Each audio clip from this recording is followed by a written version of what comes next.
kanina pinost ko to.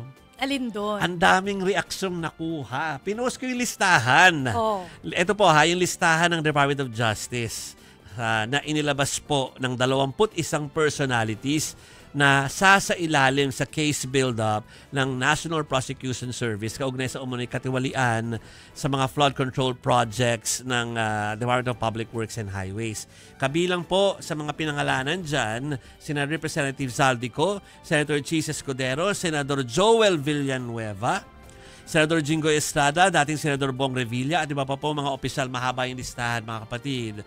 At posible po makaharap sila ng kasong Anti-Graft and Corrupt Practices Act, yung paglabag doon, indirect bribery at malversation of public funds. Ayon sa DOJ, ang rekomendasyon ay nakabantay o nakaantabay o nakabatay sa mga testimonya ni Engineer Henry Alcantara, Bryce Hernandez, JP Mendoza at dating Undersecretary Roberto Bernardo. Yes, narinig niyo po ako. Wala po sa listahan yung surprise witness kahapon. Hindi yung ginamit na batayan at all. Kapansin-pansin naman wala po sa listahan sila dating Speaker Martin Romualdez at former Senator Nancy Binay. Okay, yun po, inaangal po ng marami po doon sa, nung na-repost ko yan, Chiki. Anong mga reaction? Naghahanap sila na parang kulang.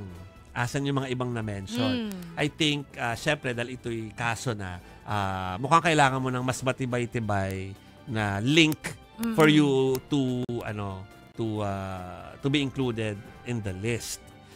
Baka po, totoo po, na-mention si Senator Nancy Binay, former Senator Nancy Binay, at saka si former Speaker Martin Romualdez kahapon. Pero parang isa pa lang na tao yung narinig nating nagsabi. Correct. We need corroboration. Si Gutesa. Of course, kung talagang guilty yung dalawa, of course, we want them in that list. Pero mukhang yung hinihingi explanation po ng mga taong bayan ba't wala sila sa listahan, I think it's because isa pa lang yung instance na sila yung na-mention at isang tao pa lang nagsasabi sa kanila. Kailangan kasi ng corroborative, testimony, di ba? Yung talagang maraming nagme-mention tapos mukhang magtutugma-tugma yung mga kwento nila.